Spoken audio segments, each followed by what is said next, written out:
3, 2, 1। भगवत गीता और रामचरितमानस के सभी श्रोताओं को रंग भरी होली की मुबारकबाद। आपके कमेंट्स को पढ़ते हुए मैं ये कहूं कि मैं पढ़ती हूं, कुछ बातों का जवाब देना भी ध्यान में रखती हूं कि जरूर दे दूं। और इसी बात पर आइए हम बात कर लें होली के त्योहार की, उसके पीछे की कहानी की। मन पूछता होगा क्यों, ये तो हमें पता ही है। जहां दादा दादी नाना नानी बड़े परिवार के साथ जुड़े लोग होंगे उन्हें तो कहानियां यूं भी सुनने को मिल जाती होंगी, लेकिन कई जगह पर ऐसा शुभ अवसर भी नहीं होगा। कुछ कारण होंगे, जहां परिवार न्यूक्लियर फैमिलीज होंगी तो वहां शायद कहानी सुनने सुनाने का अवसर कम मिलता हो, या फिर बाल मन, बच्चा जो मन में होता है भीतर हमारे है, वो कहानी तो सुनना ही चाहता है। कहानी सुनने का अपना एक अद्भुत आनंद है, मजा है। तो चलिए सुन लें होली की कहानी, जो रंगों का त्योहार है और बुराई पर अच्छाई की जीत का प्रतीक है। हैप्पी होली सभी को, होली की ढेर सारी शुभकामनाएं। तो जैसे मैंने सोचा मम्मी को कि मैंने बोला मम्मी को कि क्या हम रामायण भगवत गीता काफ़ी है क्या, एक और वीडियो ये मतलब अलग से की? तो मम्मी ने बोला नहीं, इसका रिप्लाई बनता है, रिप्लाई लंबा है और कोई भगवत गीता और रामायण के साथ शायद ना दे पाए, तो अलग से एक वीडियो इसका। मम्मी बोला चलो बढ़िया है। और वीडियो बनाने का एक और बहुत खास कारण है कि होली की एकाध बहुत प्रचलित कहानियां हैं जो हम सब जानते हैं, जो मैंने बचपन से सुनी है। पता नहीं इन्होंने आज तक ये बचा के रखी थी बाकी कहानियां या क्या, लेकिन कुछ और अलग अलग कहानियां भी हैं, कुछ दूसरे डायरेक्शन से आने वाली कहानियां भी हैं जो मम्मी ऐसे डिस्कशन में बता रही थी, तो मैंने सोचा कि फिर तो बता ही देना चाहिए। ऐसा होता है, कोई छिपाई नहीं जाती बात, पर उम्र के साथ कुछ बातें ज्यादा समझ में अच्छा, तो आती ये हैं। पिछले उम्र में मैं समझ नहीं पाता, ऐसा इनका कहना है। खैर, तो सबसे पहले सबसे फेमस प्रचलित सबसे प्रचलित कहानियां वो है हिरण्यकश्यप और प्रहलाद की कहानी। हिरण्यकश्यप, प्रहलाद और होलिका। नाम होलिका है क्योंकि होली तो वहीं सारा, तो होलिका तो हिरण्यकश्यप जो थे वो राक्षस योनि के थे। लेकिन जैसे मैं हमेशा अपने बच्चों को भी, अपने स्टूडेंट्स को भी समझाते हुए बातें समझाती रहती हूँ कि शरीर वही रूप होता है। मतलब कोई राक्षस और भगवान और इंसान में शारीरिक रूप में, फिजिकल फॉर्म में बहुत ज्यादा चेंजेस हमें शायद नजर ना आए। More it is to do with your thought, your brain, जो हमेशा कहते हैं। और ये त्योहार भी वही कहता है। तो हिरण्यकश्यप में वो जो दानवी शक्ति थी, जो आसुरी शक्ति थी, वो बहुत प्रधान थी, बस राक्षस काइंड।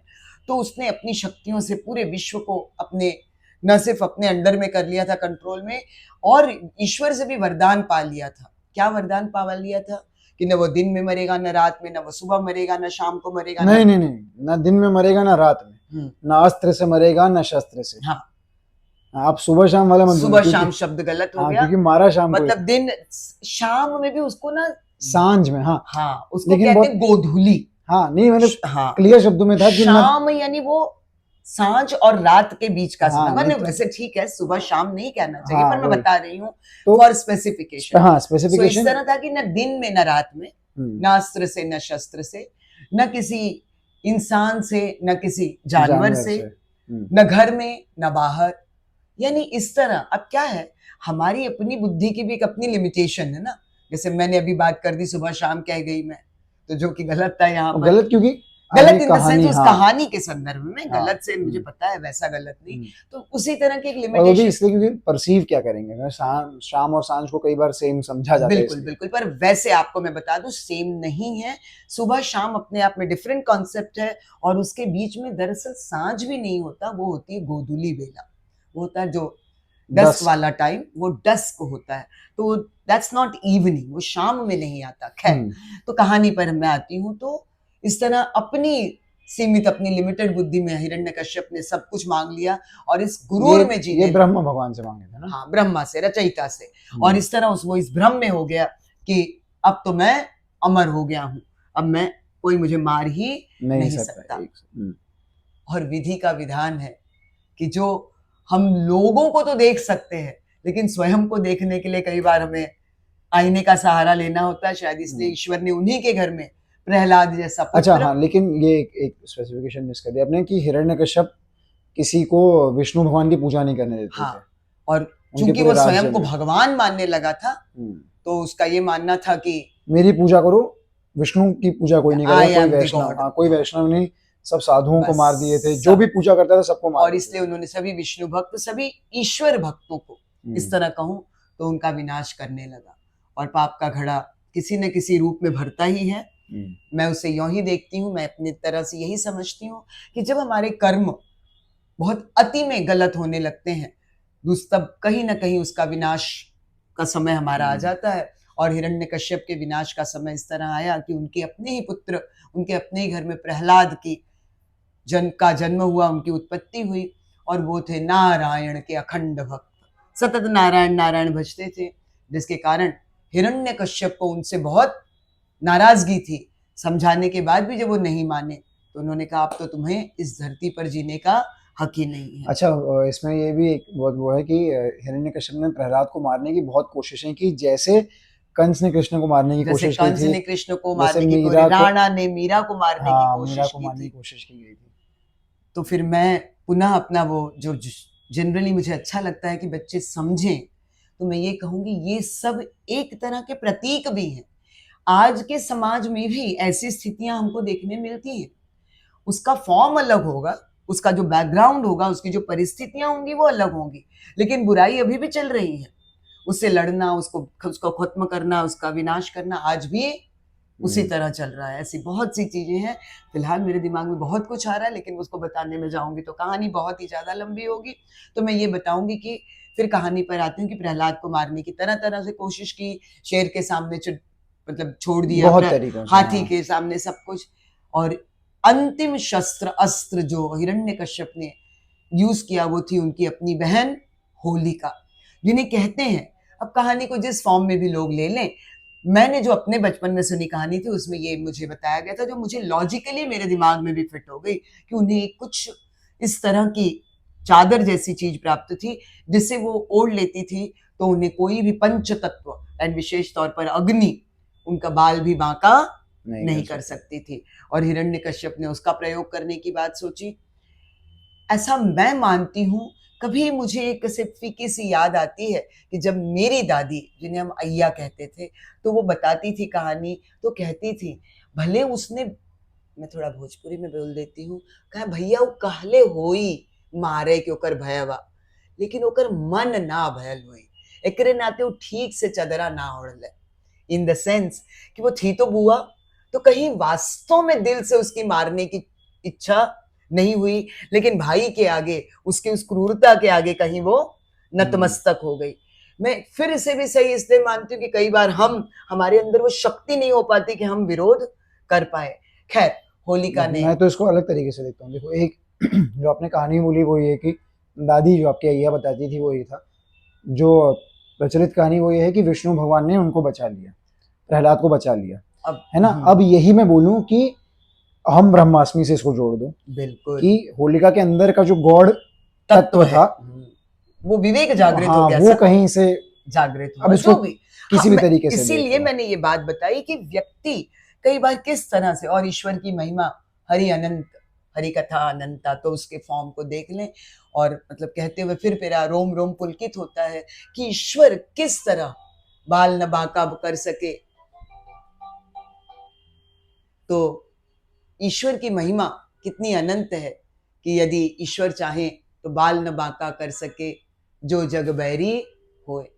तो ईश्वर ने असीम अनुकंपा दिखाई प्रहलाद पर, जहां होलिका तो जलकर राख हो गई और प्रहलाद जीवित बच गए। ये एक कहानी, ठीक है। अच्छा, अब आपने क्योंकि हिरण्यकश्यप की बात कर ली है, तो एक बार हिरण्यकश्यप का अंत कैसे हो, क्योंकि आपने स्पेसिफाई किया कि न दिन में, न रात में, न घर के अंदर, न घर के बाहर। खैर, इतने के बाद, प्रहलाद के बचने के बाद, क्या हिरण्यकश्यप सुधर गया और उसने प्रहलाद की सारी बातों को मानना स्वीकार कर लिया? नहीं, उसका अत्याचार, उसका जो दुर्व्यवहार था उसी तरह चलता रहा। तो इसका खात्मा करने के लिए, इसका अंत करने के लिए ईश्वर ने नर और सिंह दोनों को मिलकर अपना रूप धारण किया। नर सिंह अवतार, नर सिंह अवतार जिसे कहते हैं दशावतार में, और वो धारण करके वो गोधुली वेला में आए, दैट इज डस्क टाइम। फिर मेरा अपना लॉजिक इस बात को मानता है कि उस समय हम अपनी देहरी पर दीप प्रज्वलित करते हैं, लोग अपनी देहरी को नमन करते हैं, ना करते हो तो जरूर कीजिएगा, क्योंकि वहीं से हमारे घर में हर शक्ति का आगमन होता है और वहीं से बुराइयों का निगमन भी होता है, जाना भी होता है। संभवतः इस भाव से या जैसे भी हिरण्यकश्यप वहां थे और नहीं वहां वो इस भाव से नहीं, उसका तो बहुत लॉजिकल कहानी है कि क्योंकि घर के अंदर मारा जा सकता मैं था। कह रही थी कि उस भाव से शायद उस समय गोधूली बेला, वो दीप प्रज्वलन की बेला, उस समय शायद हिरण्यकश्यप देहरी पर, मतलब मेरे मन में ये सवाल आता रहा था हमेशा बचपन में कि वो वहां क्यों पहुंच गए।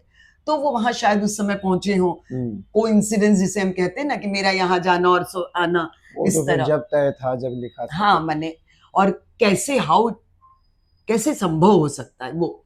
और फिर वहां पहुंचते हैं नरसिंह भगवान और अपने जो हाँ, नुकीले उनके पंजे थे, क्योंकि ना अस्त्र से मारा जा सकता था, ना शस्त्र से। न ये अस्त्र है न शस्त्र है, ना घर के अंदर है, ना न घर के बाहर है, अंदर है, न दहलीज पे बाहर है। है, न सुबह है, न शाम है, न दिन है, न रात है। फिर मैं क्लियर कर सुबह दूं, शाम मत बोलो शाम ना। नहीं, सॉरी, हाँ मेरे मुंह में वो शब्द आ जा रहा है, गोधूली बेला। हाँ, न दिन है न न रात, रात है, सांझ के वक्त, सांझ, गोधूली बेला। संध्या गोधूली की बेला में हिरण्यकश्यप और को ना इंसान है ना जानवर है। जानवर है, उनके रूप में कोई और न वैसा कोई, न भूतो न भविष्यति, न पहले कभी हुआ था न आगे कभी होगा कि इस बात को मानते हुए फिर जैसा रूप लगेगा ईश्वर अपनी तरह से, जब चाहे जिस तरह से। चलो तो दो कहानियां हो गई, एक हो गई प्रहलाद होलिका और ये हिरण्यकश्यप, एक हो गया हिरण्यकश्यप का वध की कहानी।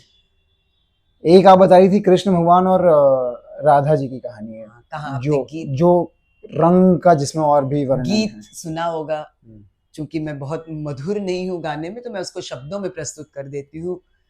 यशोमती मैया से बोले नंद लाला, राधा क्यों गोरी मैं क्यों काला। और माँ यशोदा कृष्ण को तो प्रेम बहुत ही करती हैं, इसलिए उन्होंने उनको जवाब में दे दिया। वैसे गीत में बहुत सारे जवाब है, काली अंधियारी रात में और ये सब, लेकिन इस कहानी में ये है कि माँ ने कहा अरे ऐसा क्या है, अगर ऐसे है तो रंगों में सभी रंग जाओ, तो कहाँ किसका गोरा और किसका कालापन दिखेगा। और रंग तो अपने आप में बहुत कुछ कहते हैं, और इस तरह कृष्ण ने राधा को रंग में रंग दिया, जहां उनका गोरापन छिप गया और कृष्ण का मैं सांवलापन कहूंगी। हाँ मतलब वो एक दूसरे के रंग में रंग है, एक दूसरे के रंग में रंग है। तो इस तरह होली अपने आप में प्रेम का भी प्रतीक है। जो दुराव हम करते, काला गोरा छोटा बड़ा वॉटेवर उस दुराव को मिटाने का प्रतीक है। और तो मुझे बहुत पसंद है कि कोई नए कपड़े वगैरह की बात नहीं सोचनी होती, आप जिस तरह चाहो खेल लो, क्या ही। लेकिन सफेद कपड़े पहन के खेलने में ज्यादा मजा आता है। खैर, तो एक हो गई प्रहलाद और अब प्रहलाद हिरण्यकश्यप की कहानी, जहाँ पे बुराई पर अच्छाई की जीत, हिरण्यकश्यप का अंत हुआ है। दूसरी कहानी हो गई राधा और कृष्ण भगवान की कहानी, जहाँ पे प्रेम का प्रसंग है।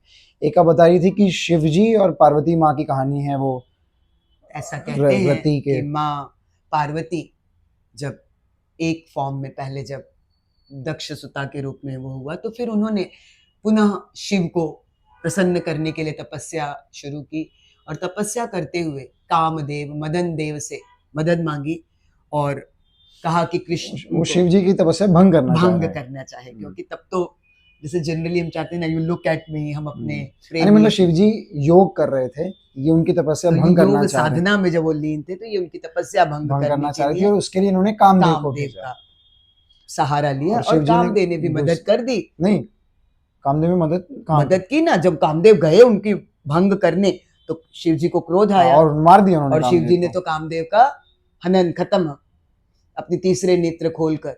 और तब कामदेव की पत्नी रति, जो सुंदरता का भी प्रतीक मानी जाती हैं, रति ने जाकर पुनः प्रार्थना की। तो भोले भंडारी हमारे, जहाँ एक तरफ क्रोध आता है वहीं दूसरी तरफ दया भी तो छलकती है।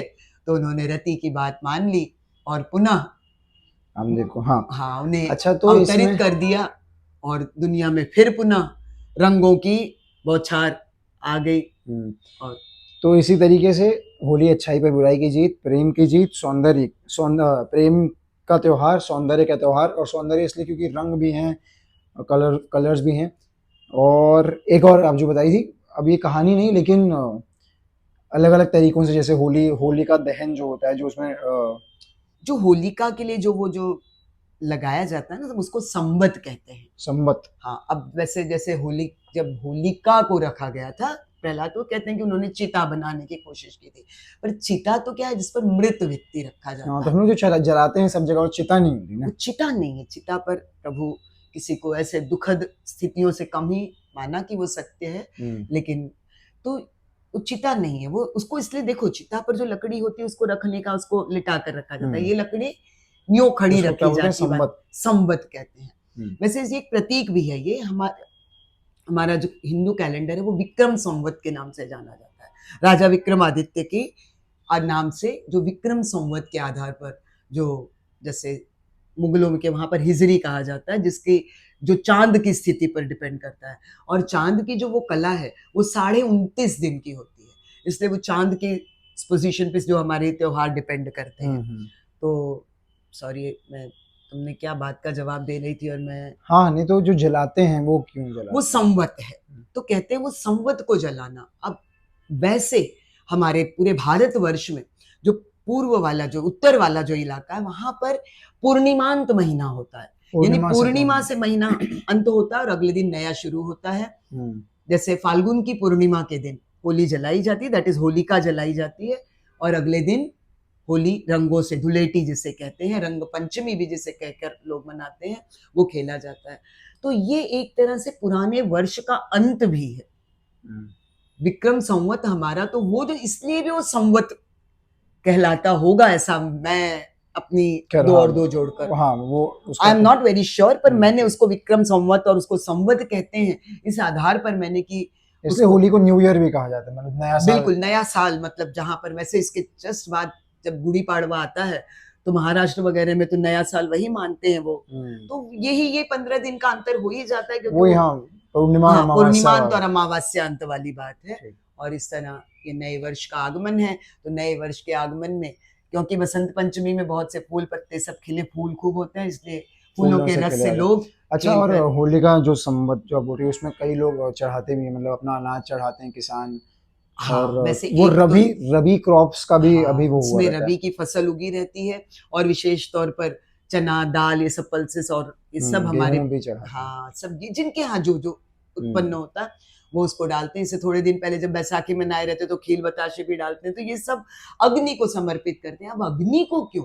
क्योंकि प्रकृति का बाकी जो सारे तत्व हैं उनके अंग है, और प्रकृति जो है वो अग्नि प्रकृति का मुख मानी जाती है, इसलिए अग्नि को समर्पित किया जाता है, और उसको समर्पित करके एक तरह से धन्यवाद दिया जाता है, क्योंकि देखो फिर वो सभी पंच तत्वों में मिल जाता है। अग्नि को दे दिया, फिर हवा में भी उड़ गया, पांचों तत्व में। अच्छा लगा मुझको, मैं नहीं जानता था कि यूनिवर्स के मुंह, नेचर का मुंह इज फायर, अग्नि। सुना था तुमने? तुमको ध्यान कैसे नहीं आ रहा?